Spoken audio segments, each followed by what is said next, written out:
Ok, donc merci à tous et à toutes d'être parmi nous aujourd'hui. Je mentionne tout de suite que nous avons une interprétation simultanée aujourd'hui. Donc, si vous avez besoin de suivre en anglais ou en français, vous avez juste à cliquer sur le globe en bas de votre écran. So if you need to follow this session in English or in French, just click on the globe at the bottom of the screen and choose the language you wish to follow the session in. Donc, je vais commencer par m'introduire très brièvement. Je m'appelle Eva Radek, je suis chargée des événements et des coalitions ici à Climate Chance. Donc, aujourd'hui, n'hésitez pas à envoyer vos questions directement dans la section Q&A ou à partager vos commentaires, suggestions, remarques dans la section chat et on pourra revenir dessus à la fin de la session. Donc, un grand merci à tout le monde qui est là parmi nous aujourd'hui. On a eu plus de 450 inscrits pour cette session. Comme quoi, l'adaptation et l'eau, c'est une thématique bien suivie. Donc, nous sommes vraiment heureux de vous avoir parmi nous et de vous accueillir pour cet atelier virtuel. Donc, je commence par faire un petit rappel sur Climate Chance, qui est une association internationale fondée en 2015 juste en amont de la COP21, avec comme objectif de fédérer l'ensemble des acteurs non étatiques engagés dans la lutte contre le changement climatique. Donc, pour mettre cet atelier un peu dans un contexte, pour contextualiser, nous avons lancé ce deuxième cycle d'ateliers virtuels de Climate Chance en février et nous prévoyons 2 ateliers par mois pour couvrir l'ensemble des thématiques de nos 9 coalitions africaines. Donc, nous invitons à aller voir sur notre site internet. Nous avons déjà le programme d'ici mi-juin pour l'ensemble de nos ateliers prévus. Donc, l'atelier virtuel d'aujourd'hui est dédié à la coalition Adaptation et Eau et il a été co-organisé avec le partenariat français pour l'eau qui est copilote de la coalition. Donc, les objectifs de cet atelier. Vous pouvez éteindre vos micros, s'il vous plaît. Merci. Donc, les objectifs de cet atelier sont tout d'abord de valider la nouvelle feuille de route pour 2021-2022. Cette feuille de route a été envoyée en amont à l'ensemble des membres de la coalition ainsi qu'aux copilotes de la coalition pour consultation. Donc, un grand merci à vous tous pour vos retours qui ont été intégrés à la feuille de route. Et aujourd'hui, on va maintenant valider collectivement ce plan d'action pour 2021 ensemble. Deuxième objectif de cet atelier sera d'avancer sur un des objectifs ou une des actions concrètes de la feuille de route, qui est le partage de bonnes pratiques et notamment le mapping des acteurs dans le secteur adaptation et eau. Et c'est pour cette raison que nous avons identifié des porteurs de projets particulièrement réplicables et inspirants. Donc, le troisième objectif de cet atelier, c'est ensuite que ce soit un moment très interactif, d'échange ouvert. Donc, une fois de plus, n'hésitez pas à partager vos questions directement dans la section Q&A, directement pour les intervenants, et nous aurons un moment de session, une session questions-réponses à la fin de l'atelier.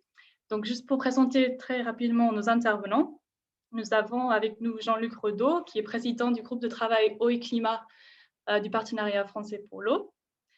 Nous avons également Anil Mishra, qui est Program Specialist pour le programme hydrologique intergouvernemental de l'UNESCO.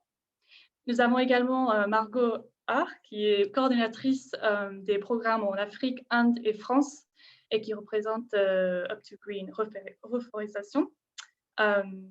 Nous avons également Paco Fiose-Ouzu, qui est chargé des programmes changement climatique et gestion de l'eau à la Conservation Alliance au Ghana. Et ensuite, comme dernier porteur de projet, nous avons Tarine Quayle, qui est là au nom de ICLEI Afrique, qui va nous parler de la nature dans les villes. Donc, merci à tous nos intervenants d'être là parmi nous aujourd'hui. Et merci aussi à Alexandre Alix, qui va aussi gérer la section questions-réponses à la fin de l'atelier. Je commence tout de suite par passer la parole donc, à Jean-Luc Redeau. Je vais partager mon écran également pour cela. Donc, Jean-Luc, vous avez 6 minutes. Merci. Votre micro, Jean-Luc. Ah, toujours pas. C'est juste un bouton avec le micro.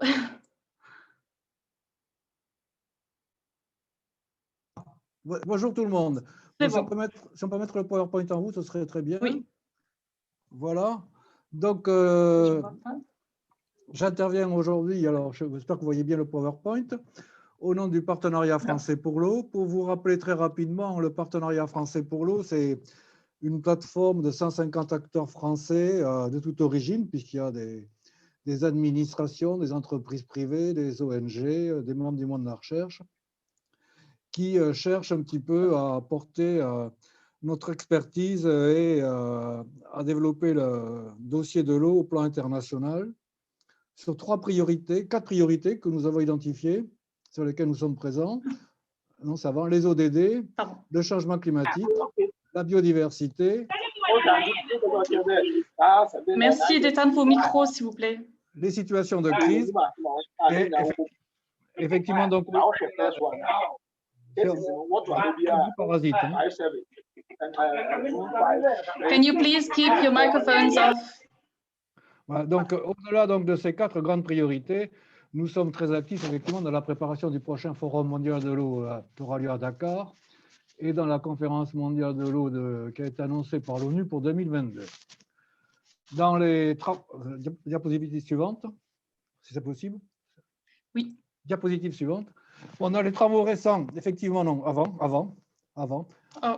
Avant. Pardon, Jean-Luc. Dans les travaux récents, quand même, qui méritent d'être signalés, qui peuvent vous intéresser. Bon, nous faisons régulièrement un inventaire, notre propre inventaire des solutions intéressantes pour le climat qui sont mises en œuvre par des acteurs français en France, mais aussi à l'étranger. Il y a beaucoup d'actions à l'international.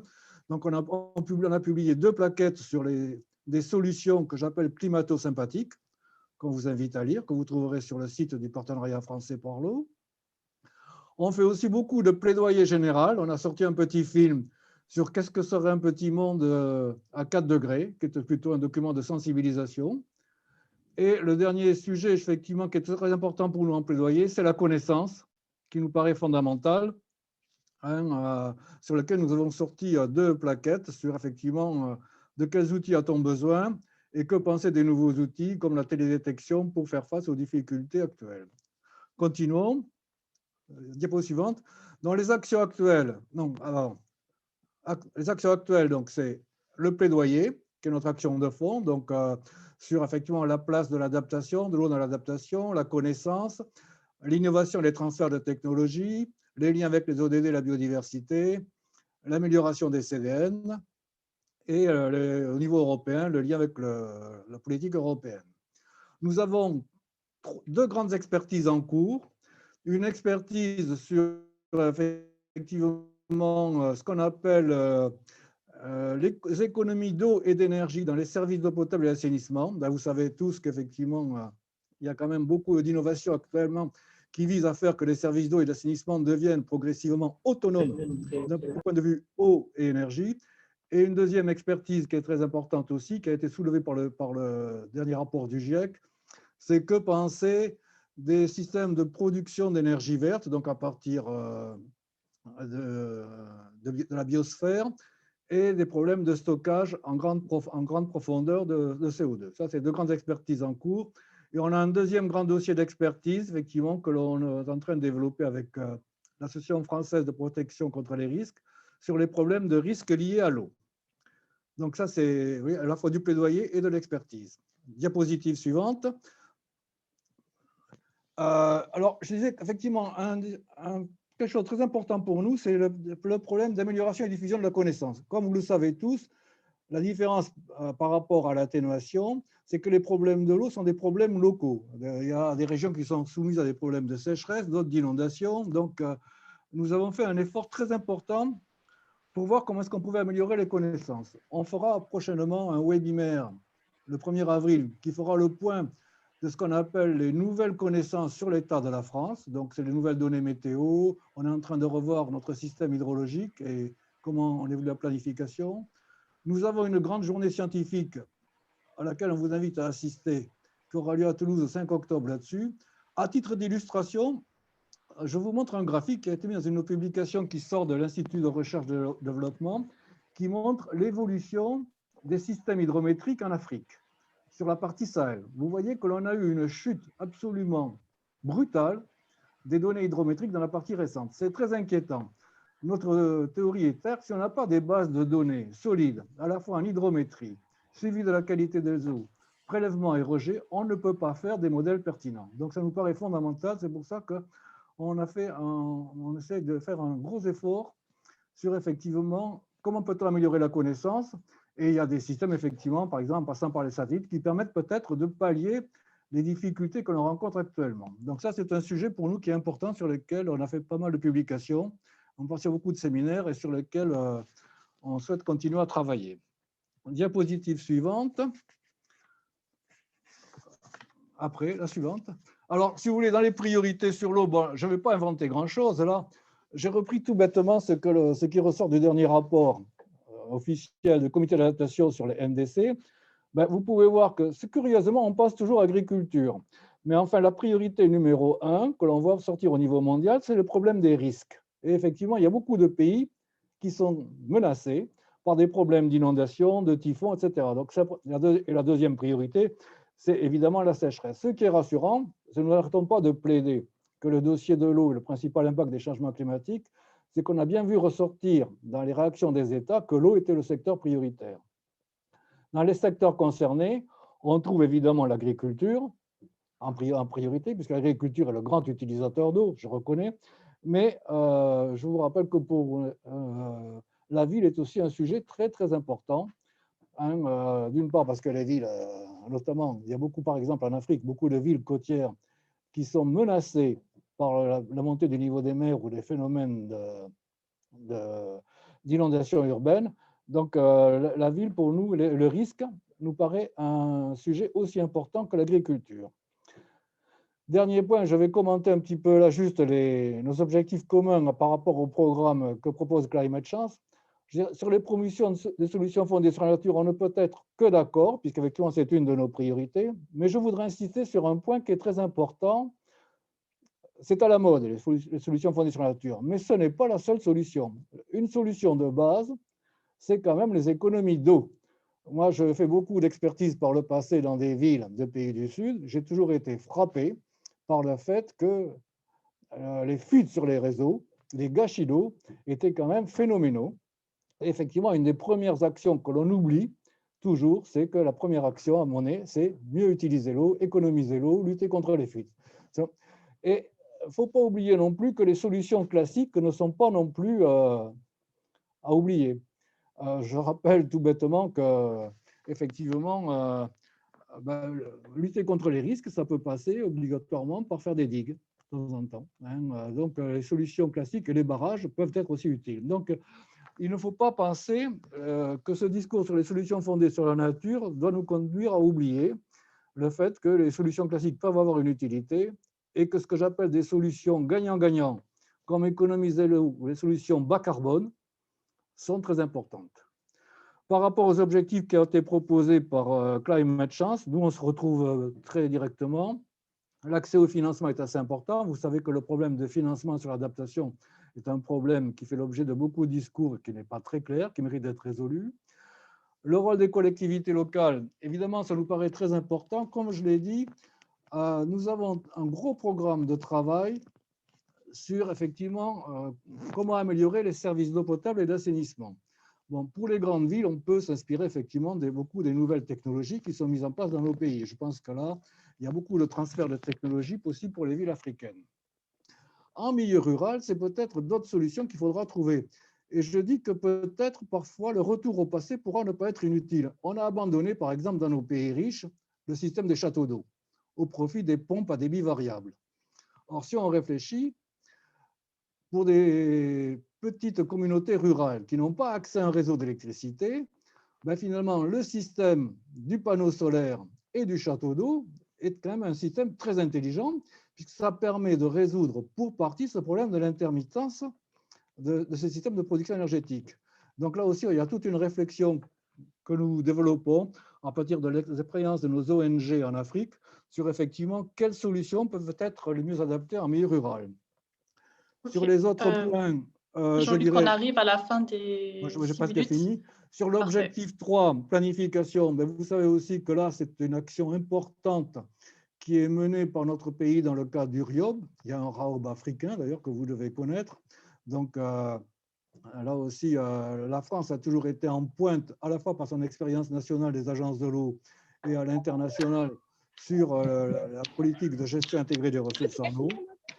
Et sur la recherche, eh bien, dernier point, je ne peux qu'approuver que j'ai dit en introduction que pour nous, le problème de la connaissance, l'amélioration de la connaissance et de l'acquisition des données était un préalable indispensable à une bonne gestion des eaux, que ce soit au plan de la gestion intégrée des ressources en eau ou au plan effectivement de la gestion de l'eau locale, du petit cycle de l'eau dans la ville, dans les villages, dans l'agriculture ou dans l'industrie.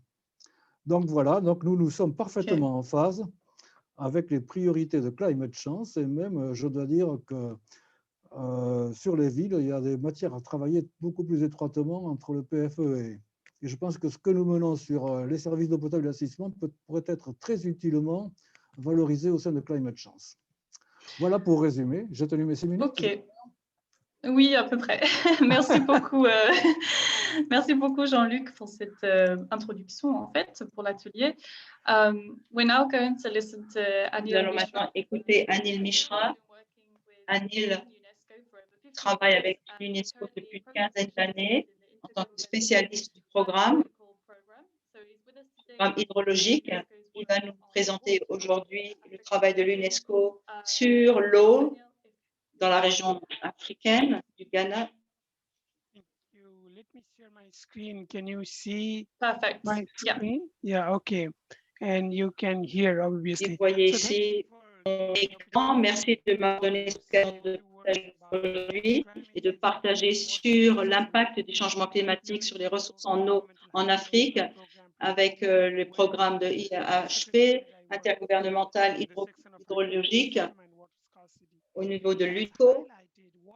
Il a été souligné et figure, l'eau which est is victime du around changement Lake Chad, climatique. shows the difficulties of water Ici, une scarcity. image autour du lac Tchad qui montre la rareté de l'eau dans cette région et j'aimerais vraiment transmettre certains messages lors du sommet de l'Union africaine en 2008 que l'eau est le droit et doit rester une clé pour le développement durable en Afrique et que l'approvisionnement en eau et l'assainissement sont des conditions préalables au capital humain de l'Afrique, du développement en Afrique.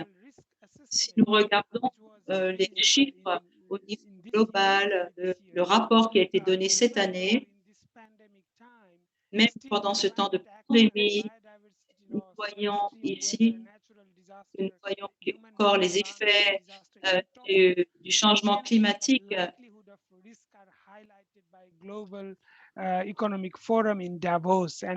Avec le forum du Davos, avec l'impact du changement climatique,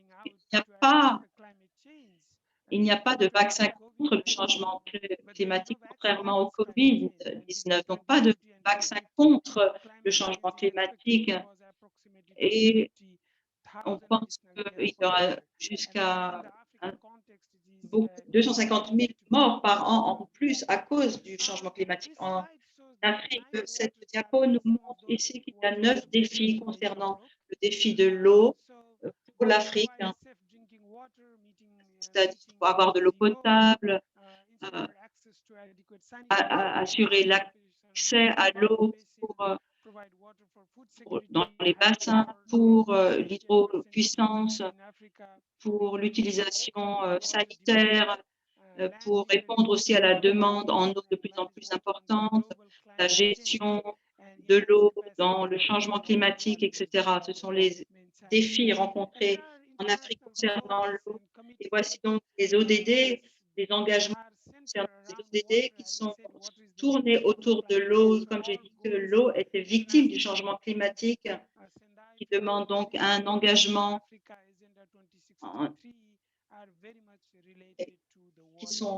beaucoup de ces défis sont en lien avec l'eau. Où sommes-nous en tant que programme hydrologique intergouvernemental pour être au service des pays depuis 55 ans pour la sécurité de l'eau et à la gestion de l'eau qui est vraiment la clé. Il y a des domaines clés comme l'innovation, la recherche, la gestion de l'eau. Et donc, nous investissons dans les États membres depuis 55 années en tant que UNESCO. L'UNESCO également fait le plaidoyer de la science ouverte pour que cette science ouverte soit plus coopérative, plus innovante, plus inclusive. Il y a un accès à software, à la science ouverte, aux découvertes également. C'est sur cette base que nous avons lancé plusieurs activités. Nous apportons également un soutien à plusieurs observations hydrologiques à partir de satellites. Nous voyons ici une image prise d'un satellite qui nous montre ici les précipitations en temps réel avec des estimations satellites. Et ce qui est aussi développé par l'UNESCO, c'est un programme en Namibie qui est également basé sur les précipitations vues de satellite, c'est-à-dire qui est envoyé ensuite à 600 personnes dans le pays, qui donne également l'occasion de mieux comprendre les situations hydrologiques. Je vais vous montrer ici un teaser, une bande-annonce d'une vidéo sur la question de la sécheresse en Afrique.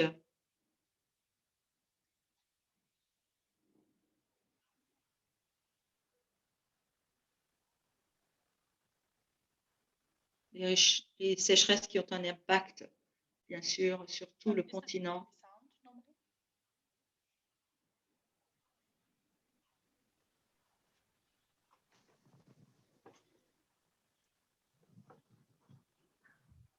Ah.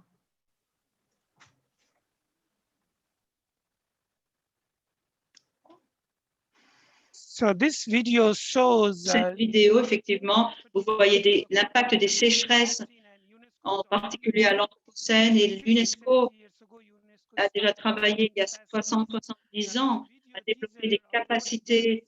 Bien sûr, cette vidéo rassemble plusieurs diapositives de l'Afrique, mais aussi d'autres régions du monde, par exemple les Caraïbes, l'Amérique latine, etc.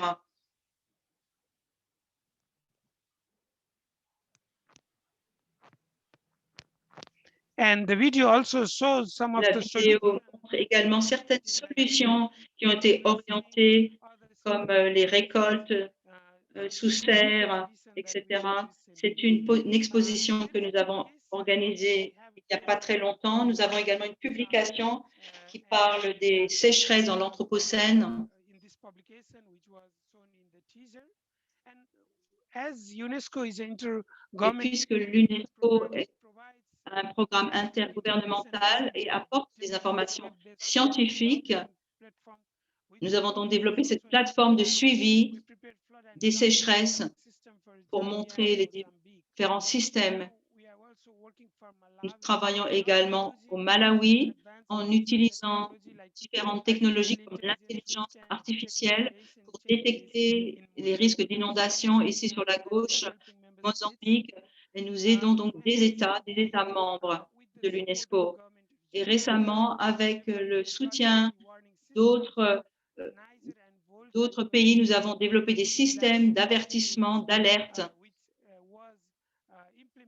pour l'Afrique de l'Ouest qui ont été mis en place pendant la pandémie par le e-learning avec des experts venant du Nigeria sur le système d'alerte des inondations pour avoir donc des chiffres en temps réel, des risques, des alertes en temps réel, des animations, etc. en temps réel. Il y a beaucoup d'autres activités que nous menons, que l'UNESCO mène, par exemple, développer la capacité humaine par des fonds de l'Union européenne. Sûr, comme je vous l'ai dit, l'eau est la victime du changement climatique. Nous devons développer ces capacités de développement pour que les ressources et technologies qui sont disponibles puissent être utilisées pour remédier à ces problèmes d'eau. Nous planifions effectivement une conférence sur la résilience et la gestion de l'eau. Selon la situation du Covid, ce serait en novembre prochain et je serais ravie de vous y inviter. Merci beaucoup pour votre attention. Merci, Anil, c'était parfait. C'était intéressant de voir l'eau, les liens entre les ODD et l'eau, et puis sur la science ouverte. Je crois que ça a un lien direct avec certains objectifs que nous avons mis sur notre feuille de route par rapport à la participation des acteurs non étatiques.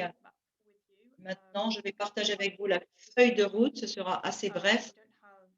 Nous n'avons pas assez de temps. Oh, I'm sorry, I just have a problem.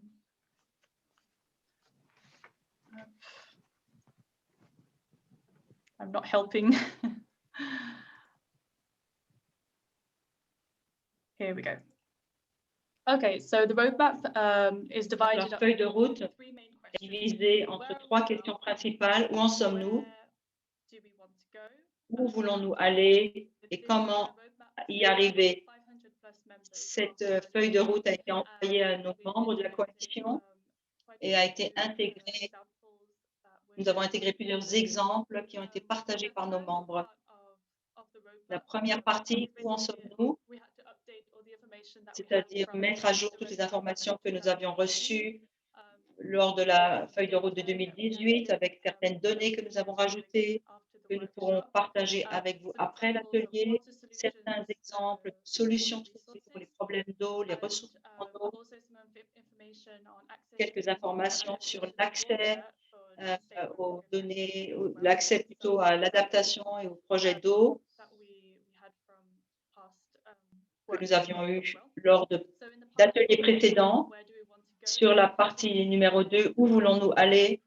C'est la partie où souhaitons-nous aller? C'est cette partie où nous voulons vraiment découvrir, partager cette vision globale, bien sûr avec une solution fondée sur la nature, dont Jean-Luc a parlé, adaptation et eau, comment nous voulons aligner cela avec notre programme pour le climat.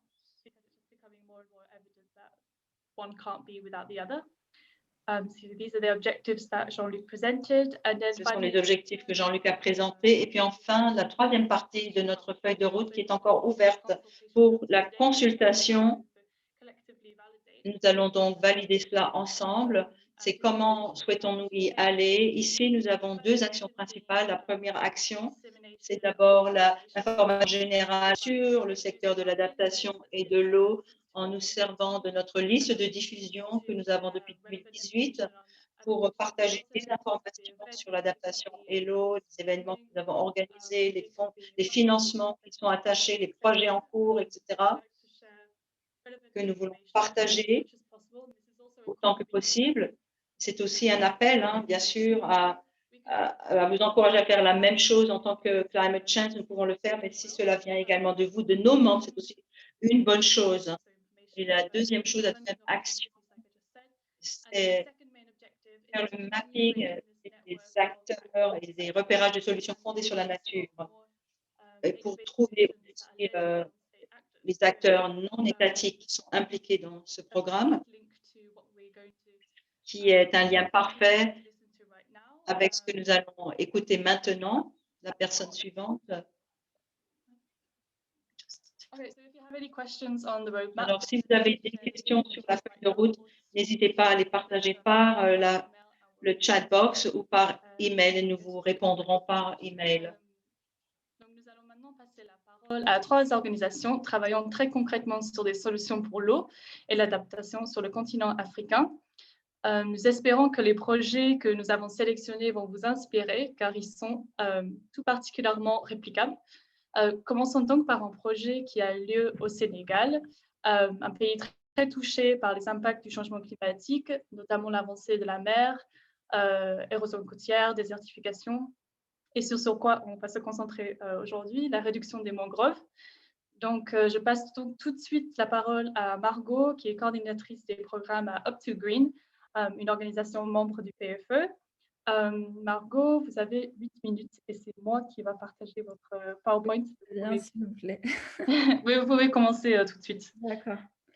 Alors, du coup, bonjour à tous. Je me présente. Je suis du coup, comme Eva l'a dit, je suis coordinatrice technique des programmes d'Up2Green Reforestation et je suis particulièrement spécialisée sur la zone Afrique.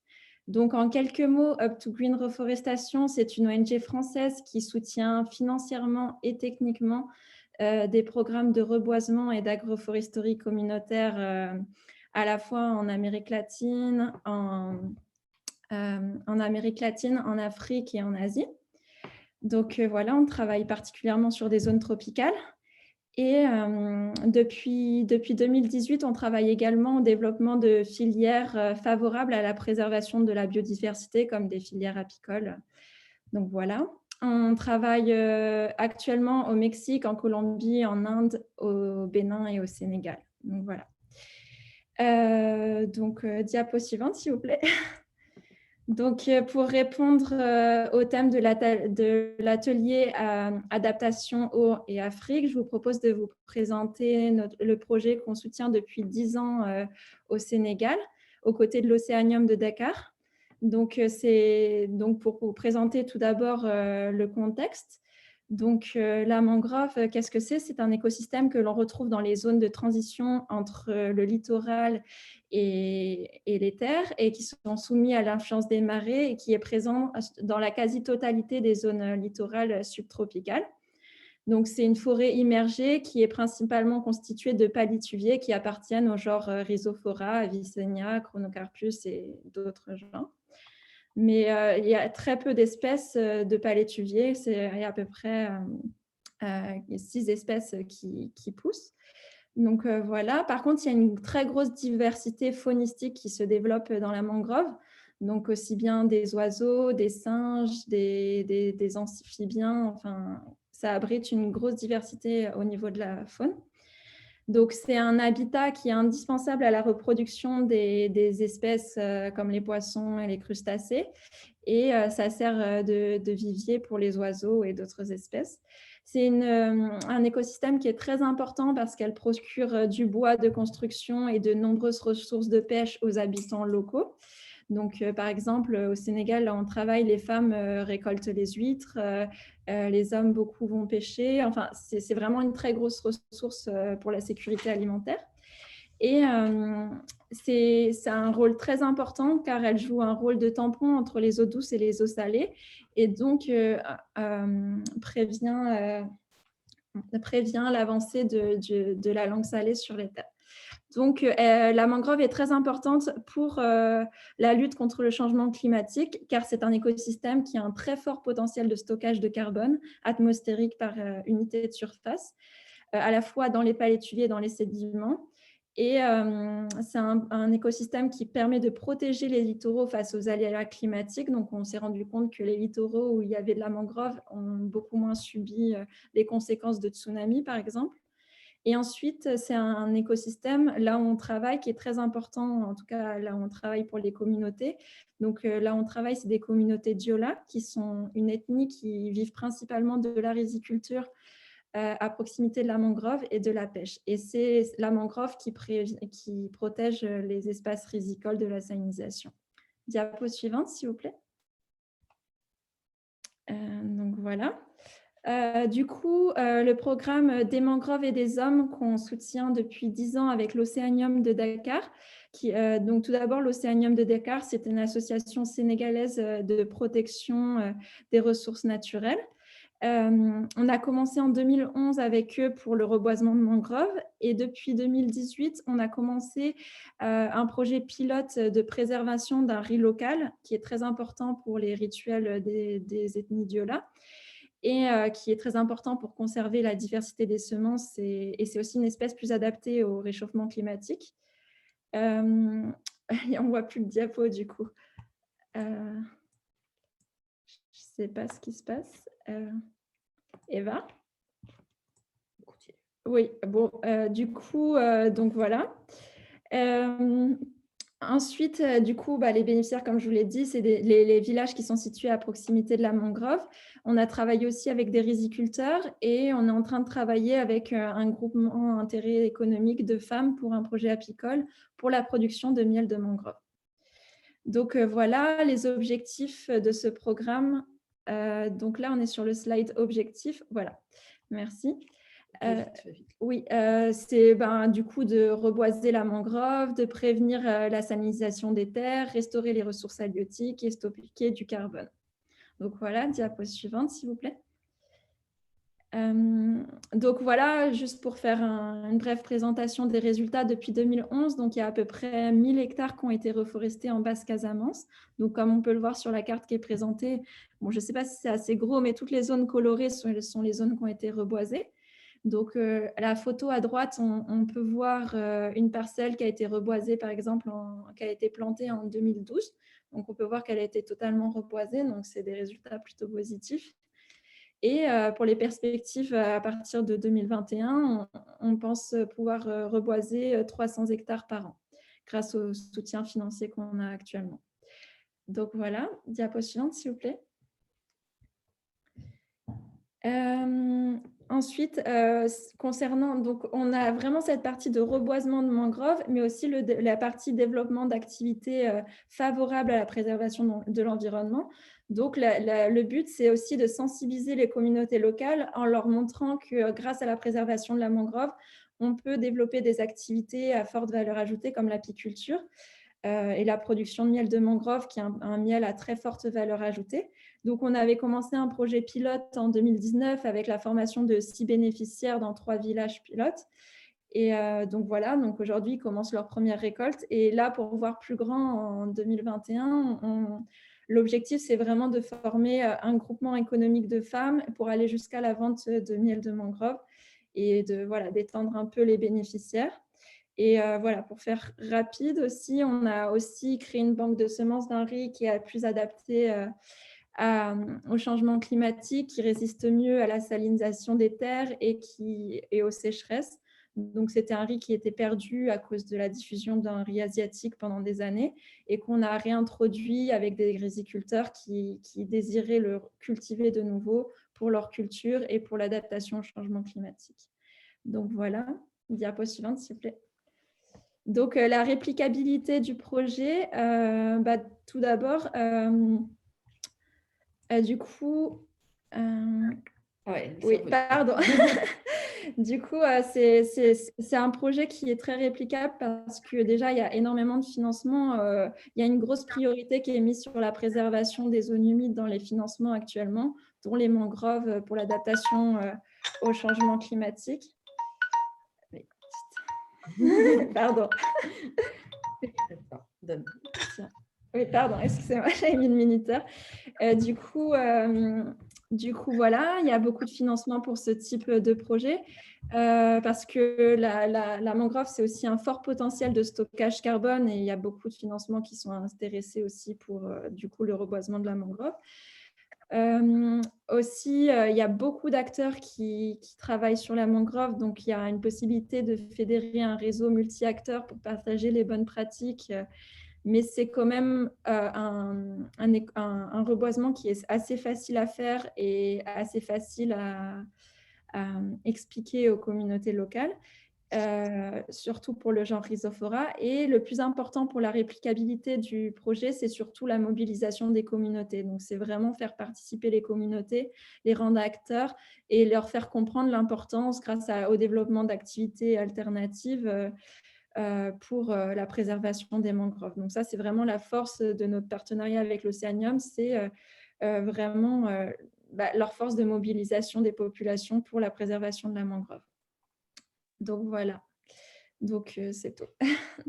OK, merci beaucoup, Margot, pour cette présentation. Nous allons maintenant passer pour le deuxième projet qui a lieu cette fois-ci au Ghana. Donc, Pa Kofi, if you can hear me, we're very happy to have you with us today. Bonjour, nous sommes heureux de vous avoir avec nous aujourd'hui. Vous avez 8 minutes à présent pour faire votre présentation sur votre travail au Ghana. Je suis prêt. Bonjour à tous. avant de commencer. Alors voilà, il y a un problème avec la traduction apparemment. Je vais parler en anglais et suivre la traduction en anglais. Vous pouvez suivre la traduction en anglais sur le canal anglais. Français.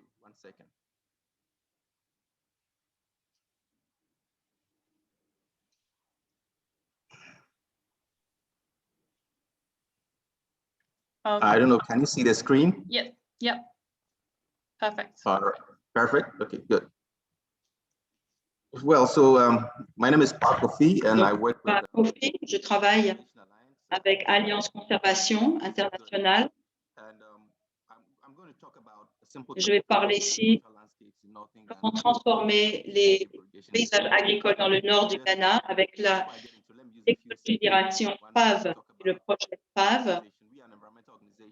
Nous sommes une organisation, une association basée sur la conservation de l'environnement pour le développement et le bien-être de l'homme, pour améliorer les conditions socio-économiques de la communauté avec des programmes de préservation de l'eau, des ressources, de la gestion des ressources. Nous travaillons au Ghana, au Libéria, en Sierra Leone, Nigeria, au Cameroun et au Ghana, bien sûr. Le Ghana, qui en particulier au nord du Ghana, qui est connu comme la région du panier à pain, c'est-à-dire des régions avec un potentiel agricole important et en même temps avec un potentiel de manœuvre. Donc, il y a un potentiel important pour développer.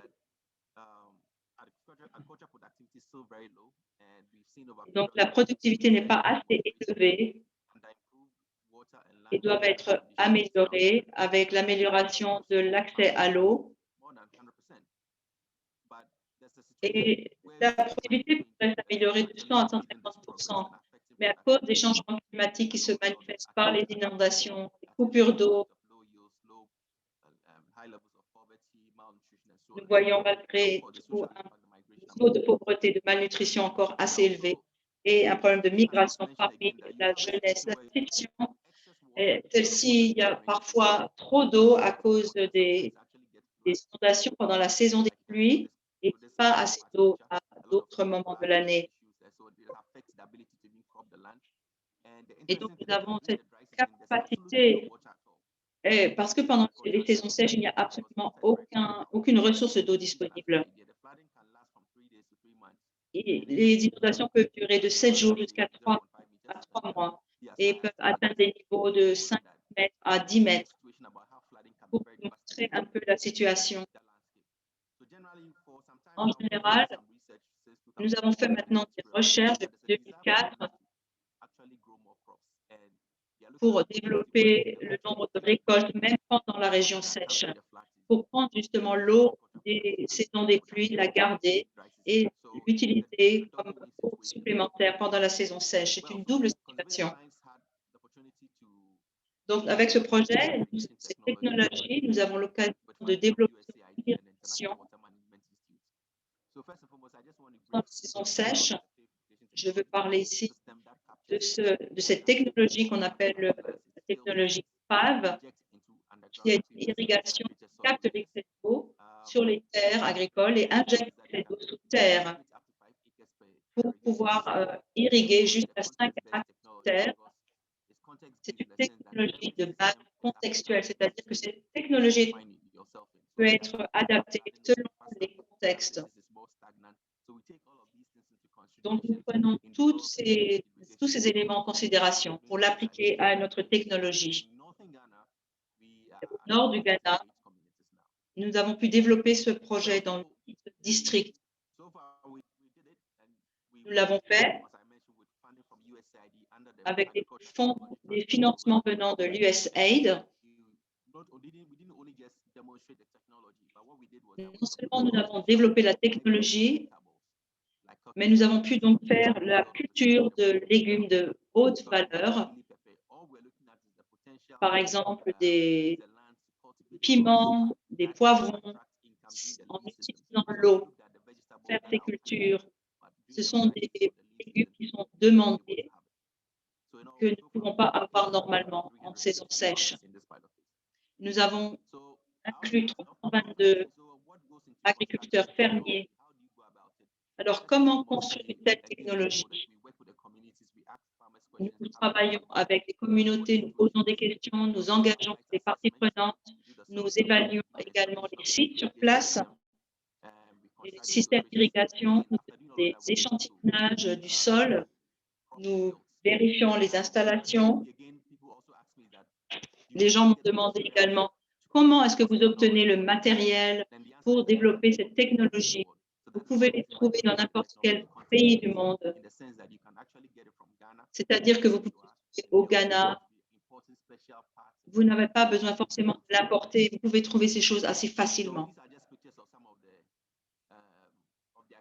Ici, c'est pour montrer certaines activités que nous avons faites.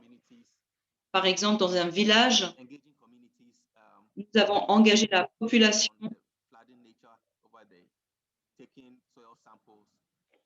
Nous avons prélevé des échantillons. Comme je dis, nous injectons l'eau sous terre, donc nous faisons des forages pour installer l'équipement qui va permettre ce transfert, cette injection. Ici, vous voyez en haut à droite ce puits qui permet de mettre en place un système lorsqu'il y a des inondations pour infiltrer l'eau. Et lorsque l'eau va sous l'eau, comment est-ce que l'on extrait cette eau? Quand l'eau est extraite, comment l'utiliser? Pour mieux utiliser l'eau, nous utilisons donc ce système de technologie PAV que vous voyez ici, où nous collectons l'eau. La question alors est la suivante. Quel a été l'impact jusqu'ici pour ceux qui connaissent la partie nord du Ghana, où il y a une insécurité alimentaire? Donc, cette technologie a été très bénéfique pour pouvoir cultiver des légumes comme des concombres, des pastèques, des gombos, et nous pouvons cultiver ces légumes qui normalement ne sont pas trouvés dans ces régions. Ainsi, l'impact sera plus important encore par la suite. Pour le moment, je vous montre ici ces images.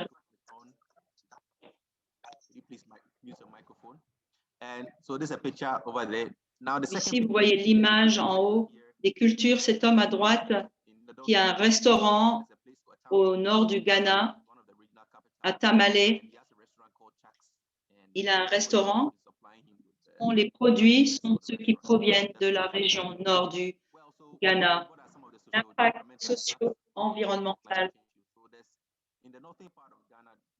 Au nord du Ghana, il y a beaucoup de migration parmi les jeunes hommes, les jeunes femmes qui veulent partir vers le sud du pays.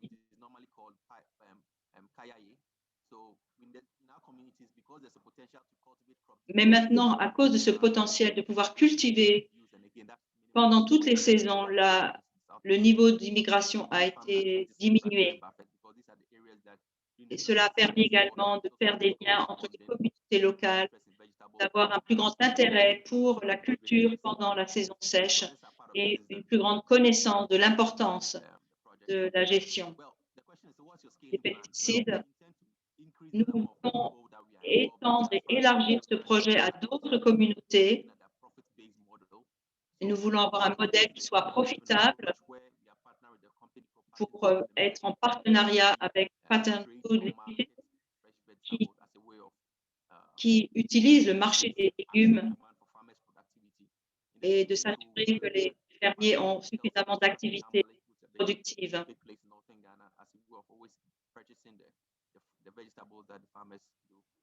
Et nous sommes en train d'étudier un modèle où les fermiers ont accès à l'eau et peuvent être soutenus également par la main-d'œuvre. Je pense que j'ai terminé mes 8 minutes.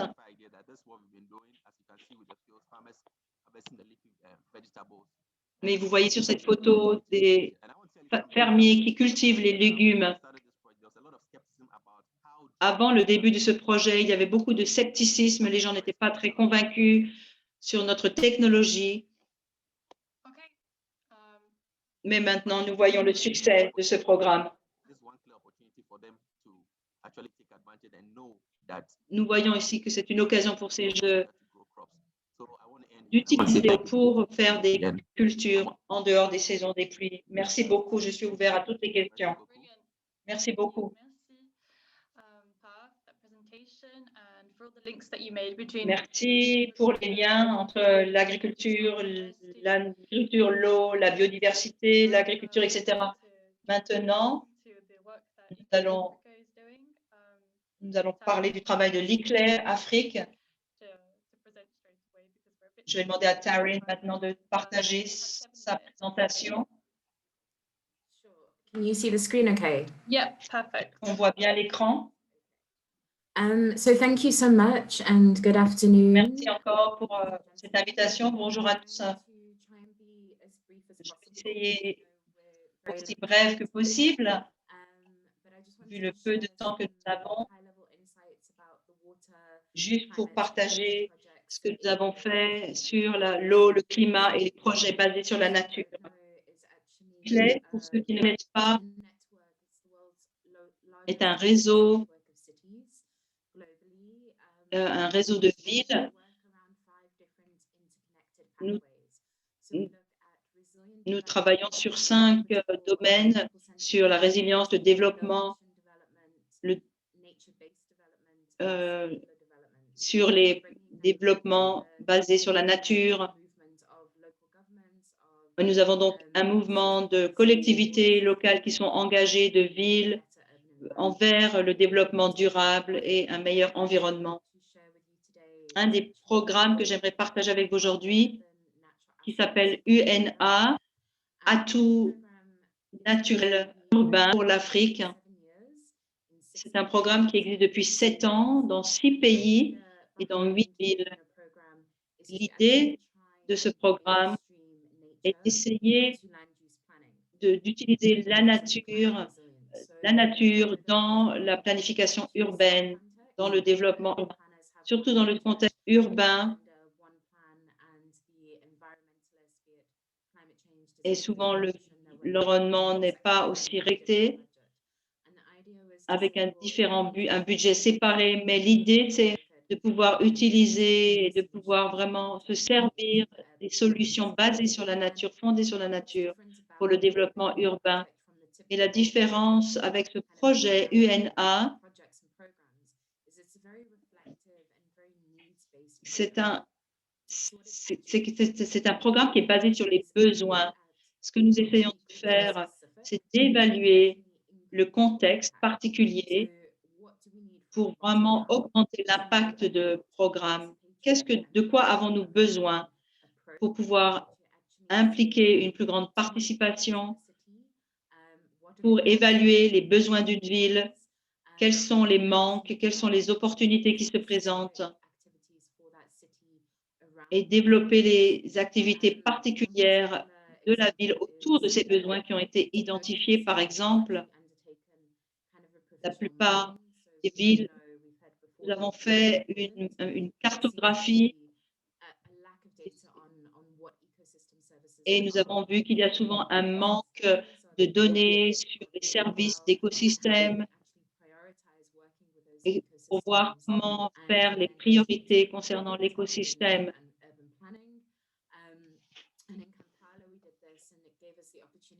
À Kampala, nous l'avons fait, ce qui nous a donné l'occasion d'inclure les recommandations pour les solutions basées sur la nature.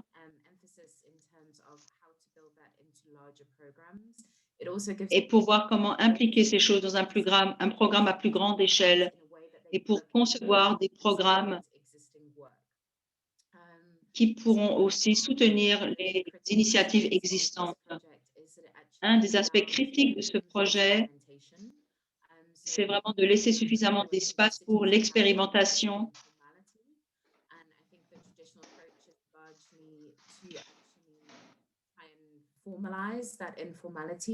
Pour essayer de formaliser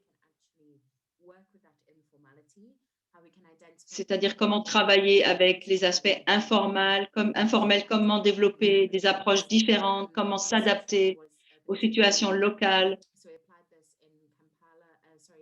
pour pouvoir appliquer ces propositions. Nous l'avons fait à Kampala et également au Kenya, c'est-à-dire faire des petits projets à petite échelle déjà,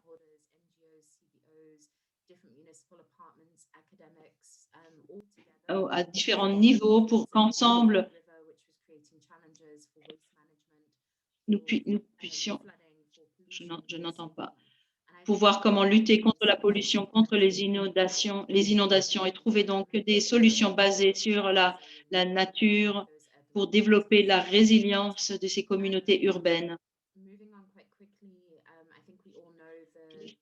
Je crois que nous connaissons,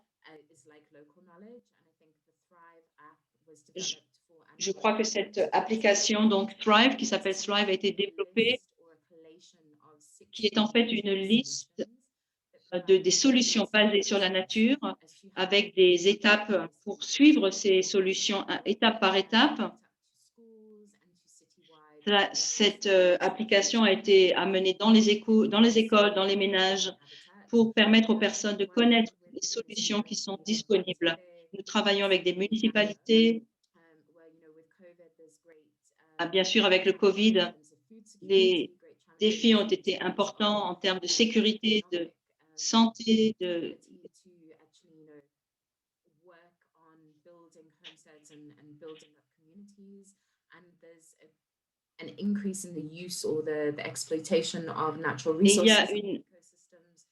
il y a une attente grandissante des communautés pour travailler de plus en plus avec des solutions fondées sur la nature pour développer ce qui peut marcher.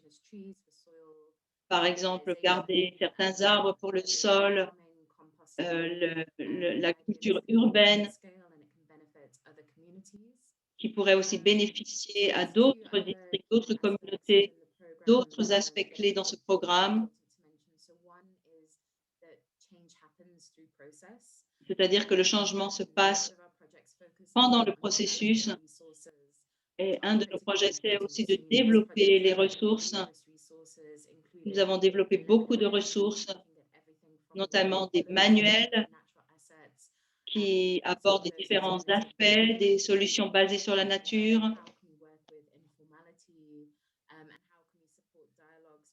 Comment aussi soutenir le dialogue, les échanges entre les gouvernements locaux, les communautés locales et le gouvernement national. Quels sont donc les processus dont nous avons besoin pour pouvoir développer un environnement propice? Comment utiliser et intégrer la nature dans le planning urbain? Comment certaines leçons apprises peuvent nous aider à développer nos capacités au niveau local?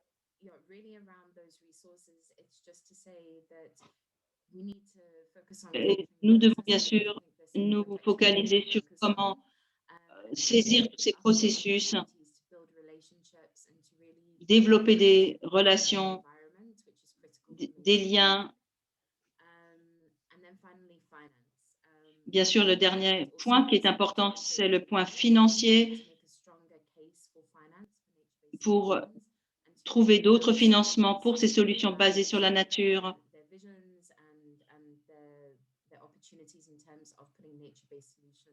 Pour développer des opportunités et trouver des solutions basées sur la nature.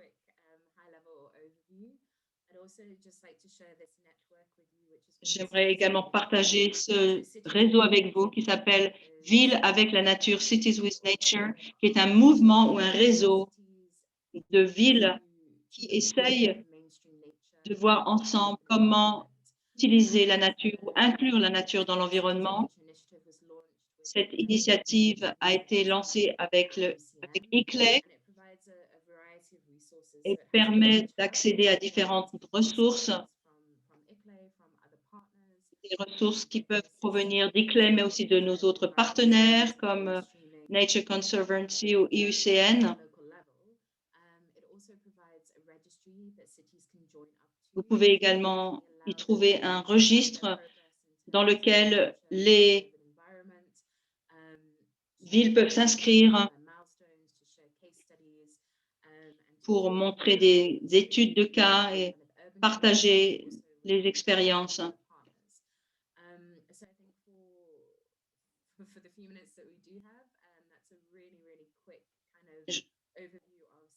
C'est vraiment un aperçu assez rapide de nos initiatives, mais je vous encourage à voir notre site. Et si vous êtes intéressé, je vous mettrai mon adresse email. Nous avons également des vidéos qui montrent des productions participatives, des manières alternatives de faire la production, et nous pourrons partager avec vous ces liens. Merci beaucoup pour votre écoute. Si vous avez des questions, je pourrai y répondre par la suite. Merci beaucoup. Merci pour votre présentation. Nous allons partager toutes ces présentations qui ont été faites aujourd'hui. Donc, merci à tous nos intervenants aujourd'hui. Je vais maintenant passer la parole à Alexandre qui va gérer ce court session Q&A, mais qui vaut quand même la peine, hein, bien sûr. Donc, Alexandre, je te laisse. Oui, du coup, vous avez été nombreux à poser des questions aujourd'hui et des questions plutôt pertinentes. Malheureusement, on n'a pas vraiment le temps de passer sur toutes vos interrogations. Comme l'a dit Eva, les présentations vous seront communiquées. Donc, on invite les intervenants peut-être à mettre vos adresses mail dans ces présentations pour pouvoir peut-être être contactés et répondre aux personnes qui ont des questions plutôt techniques. Je vais me pencher sur une en particulier. Quelle solution pour conserver des... non, pardon. Celle-ci, c'est une autre qui était pertinente aussi, mais du coup, j'en retiens une seule.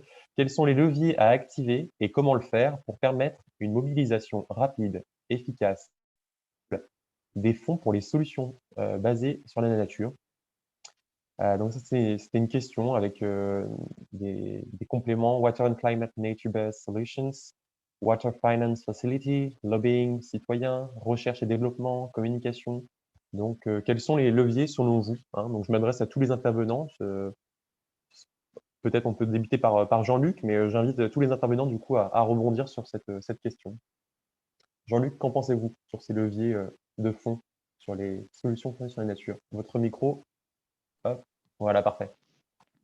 J'en pense deux choses. D'abord, comme je dis, tout ne passe pas par les solutions fondées sur la nature. Ceci dit, il y a quand même, entre tout ce que vous avez entendu, de nombreux projets qui sont en cours. Vous avez des bases de données.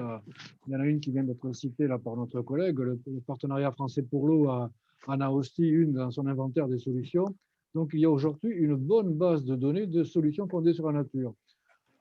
C'est très intéressant quand même parce que ça permet de faire face au problème de ce qu'on appelle la résilience, souvent les solutions fondées sur la nature. On est obligé de travailler en matière de changement climatique, en faire de la planification dans un univers qui est un peu inconnu.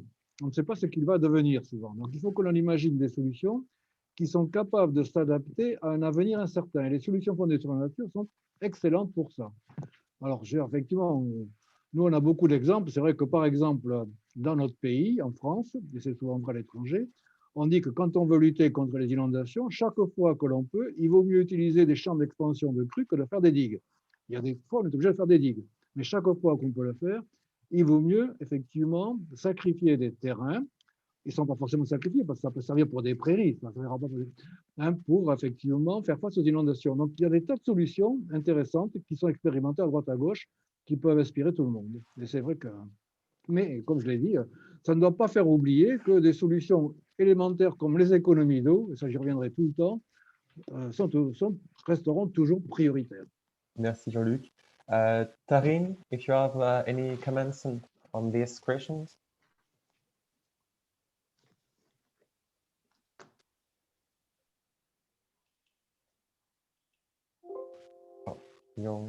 Votre micro, je sais.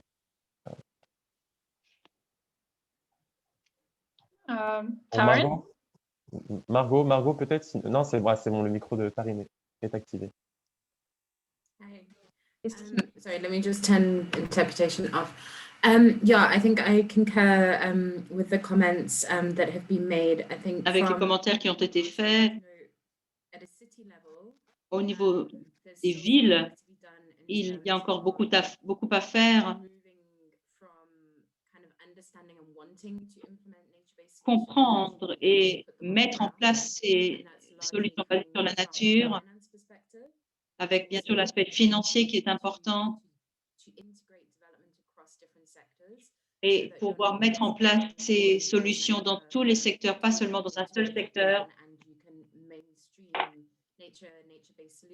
pour intégrer les solutions basées sur la nature dans toutes les politiques de planification, de développement urbain. Ce que nous faisons en particulier, c'est de voir où sont ces opportunités, quels sont ces leviers, et si on peut trouver les ressources et s'assurer ensuite que le cadre est bien là, alors c'est possible. Et puis ensuite, entrer en contact avec les différentes communautés, les différents partenaires, avoir une collaboration et avoir cette coalition pour rejoindre et pour rassembler ces différents acteurs et pour partager ensemble nos connaissances sur la question. Nous avons beaucoup de grands projets, beaucoup d'inventions, mais souvent on ne les partage pas suffisamment, on ne partage pas forcément les bonnes pratiques ou les leçons tirées de ces expériences. Thank you very much. Margot, peut-être un petit commentaire pour finir? Oui, attendez. Attends. On vous entend en tout cas. C'est bon, j'ai remis Bon. la caméra, je suis toujours là. Du coup, j'ai vu qu'il y avait quelques questions qui ont été posées, donc j'ai donné mon adresse, donc si on veut discuter. J'ai eu des questions sur la réplicabilité du projet. Tout à fait, j'ai pu voir, oui, sur des mares ou des lacs, du coup, en fonction de alors après, l'échelle. je n'ai pas très bien compris de quoi on parlait vraiment pour les oasis, si c'était vraiment… Si je me trompe pas, du coup, c'est quelle est la réplicabilité, pardon, au niveau des mares, donc d'eau douce, ou des lacs d'eau douce. Est-ce qu'on pourrait répliquer ce projet de mangrove au bord? Mais du coup, la mangrove, si je ne me trompe pas, c'est en eau saline, hein. Oui, c'est ça. En fait, c'est dans un équilibre. C'est de l'eau saumâtre où il y a un équilibre entre l'eau de la mer et les eaux douces. Donc non, ce n'est pas vraiment un projet qui est sur les littoraux, dans les embouchures de fleuves et sur les littoraux. Donc, ce n'est pas possible en eau douce.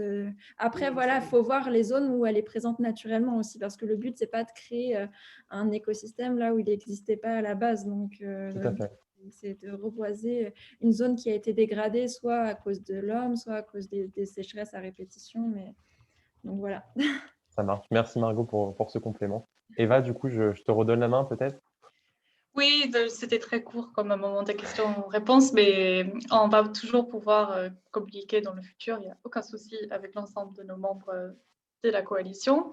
Je n'ai plus qu'à remercier tout le monde d'avoir participé aujourd'hui en grand nombre et à l'ensemble de nos intervenants qui ont présenté des très bonnes expériences au sein de chacune des organisations, mais aussi des projets que j'espère qui ont pu inspirer un peu des participants aujourd'hui. Donc, je pense que cet atelier a été très important pour valider en fait cette feuille de route pour 2021. Et maintenant, on n'a plus qu'à avancer sur ces actions. C'était un premier projet aujourd'hui pour la circulation de l'information, mais il va en avoir d'autres rendez-vous dans le futur. Donc, je voulais aussi juste très rapidement vous renvoyer aussi vers notre site Climate Chance, où on a le portail de l'action. On a, pour toujours être dans cette idée de faire circuler l'information au sein de la communauté, on a la bibliothèque du climat, mais aussi une cartographie de l'action, où vous pouvez partager vos projets en cours. Et aussi, vous pouvez aller dessus, vous pouvez consulter la cartographie pour trouver d'autres projets similaires aux vôtres pour vous inspirer ou pour trouver des possibles partenariats aussi. Donc voilà, je n'ai vraiment plus qu'à vous remercier à tous, au PFE aussi, d'avoir aidé dans la co-organisation de l'atelier. Et on se donne rendez-vous pour les prochains pour les prochains ateliers, la prochaine atelier est sur l'énergie, qui peut aussi être liée à la thématique de l'eau. Et ça c'est le 18 mars, pardon, et le 1er avril sur la mobilité. Donc, merci encore à tous et je vous dis à très bientôt. Et Merci on vous beaucoup. envoie l'ensemble des informations sur cet atelier la semaine prochaine. Tout à fait. Merci. Merci, au revoir. Bonne journée à tous. Merci Eva. À très bientôt. Bien, au revoir. Au revoir. Merci Jean-Luc. Au revoir, au revoir. Au revoir Daniel. Au revoir et merci. Au revoir. Merci. Bon, je connais pas là.